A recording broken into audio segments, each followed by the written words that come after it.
Welcome to Halacha in a Year, where we can get to learn all the most relevant halacha through the prism of the Kitzur Shulchan Aruch. You are listening to Rabbi Ya'akov Trump.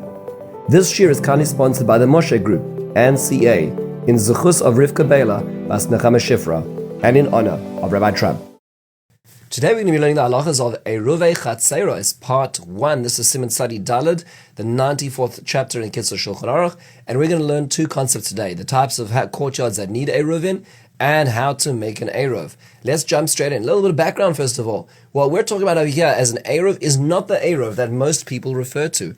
Colloquially today, when people think of the Eruv, they refer to those poles and those strings they think about that around the neighborhood. That is not what we're talking about. That is actually called Tzursa Pesach. That is essentially creating gateways around the community to circumscribe the community. What we're talking about today is what's called an Eruv in the sense that it mixes different courtyards together. Let's do a little bit of background.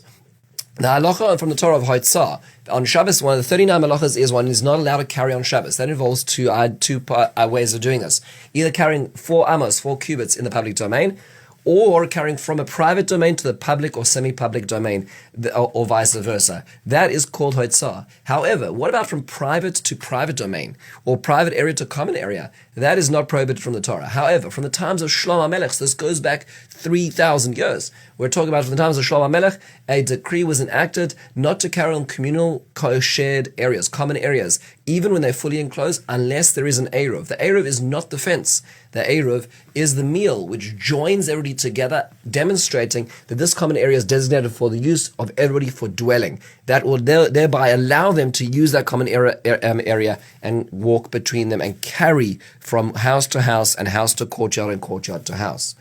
Let's jump straight in. So what was the setup from that needed an Eruv from the times of the Mishnah? So the typical case is you have a number of houses which open up onto a shared courtyard. Right, that would be the case. And so we have the bottom and the chatzer, the houses and the courtyard, which is the common area. Today, what are common places that need an Eruv? So most common places, apartment buildings, the hallways. The hallways are circumscribed. There is a wall around them. They're not open to the public domain. But unless there's an Eruv between the Jews in that building, one cannot carry in the hallways of that building, unless, of course, there's an Eruv in the entire neighborhood. But if there's no Eruv in the entire neighborhood, then the carrying the hallways may not be done. Similarly, a fenced-in bungalow colony, so there's a fence around the entire bungalow colony, even though there's a fence around it, the areas outside the houses may not be used unless an Eruv is set up, unless there's a shared meal designating that common area to be used. If there's no Eruv, which areas are prohibited to carry in? So let's say there's no Eruv. So one cannot carry from the houses to the common area to the house, or even from the house to the house. What are rules when two courtyards have a door or a window between them? So each courtyard can make a separate Eruv for its common area, but that will not allow carrying vessels from one courtyard to the other, because there needs to be an Eruv between them. They can make a joint Eruv, and in such, the vessels may be transferred from one to the other. How big an opening does there need to be to make a joint Eruv between them? So if there's even a window between the two of them, which is 4 handbreadths by 4 handbreadths, right? So a very small area, and it's within 10 tefachim, within 36 inches of the ground, they may make a joint Eruv. However, if the window is higher or smaller, they may not make a joint Eruv that does not join them sufficiently. What if I have 2 houses in one courtyard and there's no Eruv, but I want to make an Eruv between 2 houses? So in this case, there's no Eruv being made outside in the common area, but let's have an internal door that joins 2 apartments or 2 hotel rooms for that matter. Can I carry between the 2 of them? Unless I make an Eruv, I may not. And if the adjoining aperture is a window, even if it's higher than 10 tvachim, then it still is enough to make that a joint Eruv between them, and you could pass things from one to the other. What are the halachas of 2 courtyards, one behind the other, where the inner courtyard can only exit through the outer courtyard? So, if both groups made a joint Eruv between the 2, they can obviously carry in both. If they did not make a joint Eruv, but each made their own Eruv, then they may carry each in their own, but they may not carry to the other one. If only the inner courtyard made an Eruv, they may carry in their own courtyard. The outer may obviously not carry in theirs because they didn't make an Eruv. If only the outer one made an Eruv, but not the inner one, that Eruv in the outer courtyard is not valid because the inner people have the right of access to walk through the outer courtyard and they did not contribute to the Eruv. So they have rights to the courtyard, but they did not contribute to the Eruv. Therefore, they will invalidate that Eruv. What is the halachic status of the second story with a balcony? And then from the balcony are stairways down to the courtyard to get out. So that's considered like two courtyards.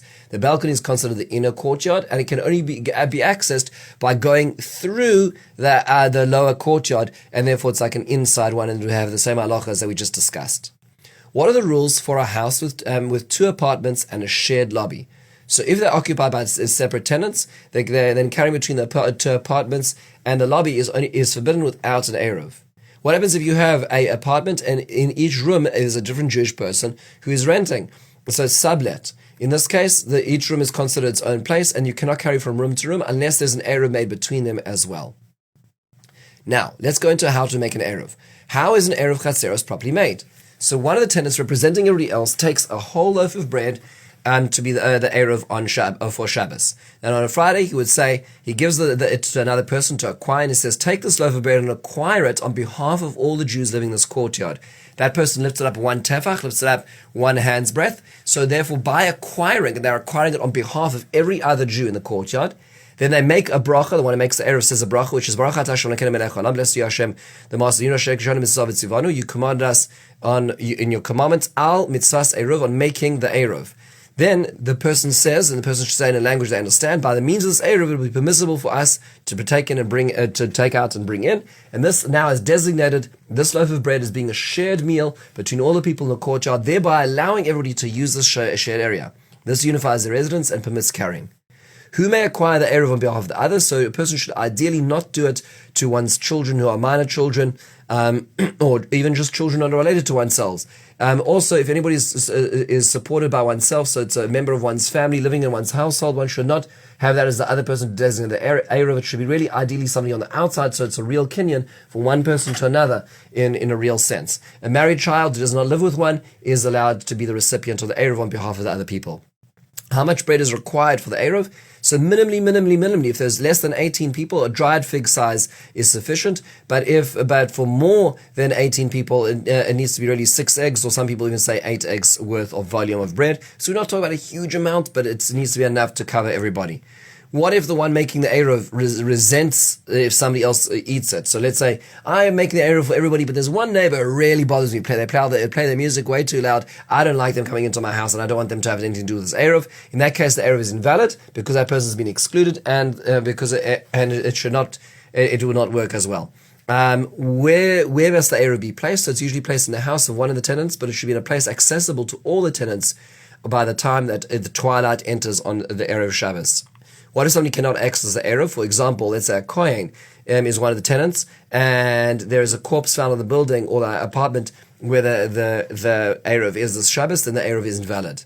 How often must an Eruv be made? This is surprising. Most people don't know this. Ideally, an Eruv should be made every Erev Shabbos. On Shabbos, the Moitzi could be set on it, and it should be eaten because it's made the Eruv to join all the families together. However, if one is concerned, one will forget to do every Erev Shabbos, one may do it for all the Shabbosim until Pesach by saying, for all the Shabbosim until Pesach, which will come upon us in goodness, and Ba'alin L'Tova, and that will be sufficient. That's generally the practice because we're concerned that we may not remember to do it, and so it's usually done from Erev Pesach to Erev Pesach. In that case, the bread must obviously be well baked to prevent spoilage. People usually use matzahs because if it's a regular loaf of bread, it's going to be moldy within a few weeks. And for the Shabbos during Pesach, a separate matzah Eruv is needed, obviously, because of the new Pesach. Finally, may one make an Eruv on Yom Tov that falls on an Erev Shabbos? The answer is no. One should ideally do it before Yom Tov, which would be the Thursday or the Wednesday, depending on the length of that Yom Tov. With this, we conclude the first section of Erev Chatzeiros. We'll do the next section, Be'ezras Hashem, tomorrow. Have a wonderful and meaningful